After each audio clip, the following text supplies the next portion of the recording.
ஒரு கதை சொல்ல போகிறேன். ஆமாம், கதை சொல்ல போகிறேன்.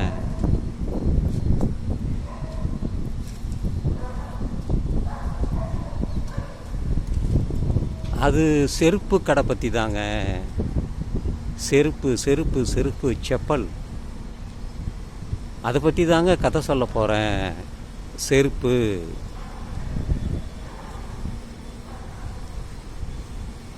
ஒரு செருப்பு விற்கிறவர் ஒரு கிராமத்துக்கு போகிறாரு. கிராமத்துக்கு போயிட்டு பார்க்குறாரு. பார்த்தா யாருக்கிட்டையுமே செருப்பே இல்லை. எல்லாம் அங்கே வயலில் வேலை பார்க்குறவங்க, போர் அடிக்கிறவங்க எல்லாம் கிராமத்து ஆளுகள். இவங்களுக்கு செருப்பே தேவைப்படலை. வந்துட்டார், கிராமத்துலேருந்து நகரத்துக்கு வந்துட்டார்.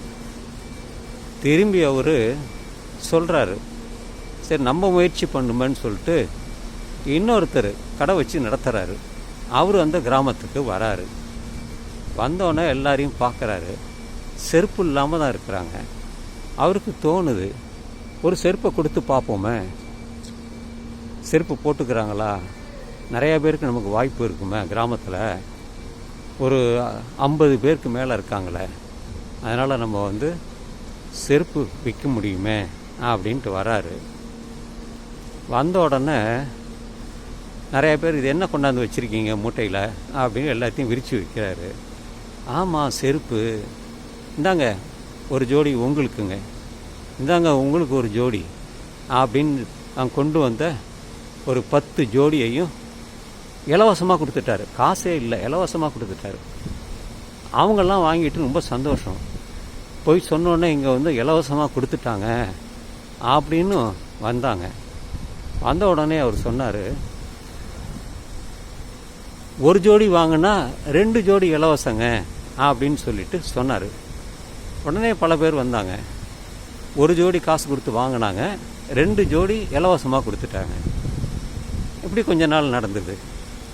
அதுக்கப்புறம் மறுபடியும் நிறையா பேர் வந்தாங்க.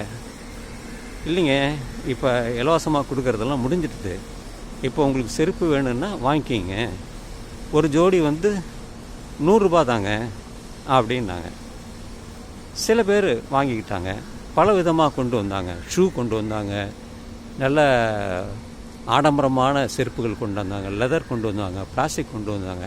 இப்படி பல விதமாக கொண்டு வந்தோன்னே அவங்கவுங்க தேவைக்கு தகுந்தாப்புல 100 ரூபா, 200 ரூபா, 500 ரூபா அப்படின்னு சொல்லி எல்லோரும் வாங்கிட்டாங்க.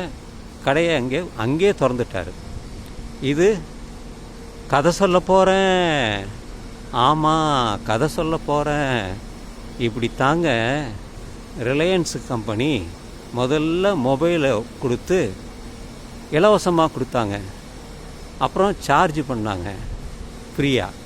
இப்போ ரிலையன்ஸ் ஃபோன் வாங்குகிறாங்களா விற்கிறாங்களா அப்படின்னு தெரியல எனக்கு. நோக்கியா கம்பெனி படுத்து போச்சு. ரொம்ப காசு கொடுத்து வாங்கிட்டு வந்தேன் நான். எல்லாம் படுத்து போச்சு. இப்போ ஒரு 20க்கு மேலே பிராண்டு இன்றைக்கி நாட்டில் இருக்குது. அந்த அளவுக்கு இன்றைக்கி மொபைல் கிராமத்தில் மட்டும் இல்லை, நகரத்தில் மட்டும் இல்லை.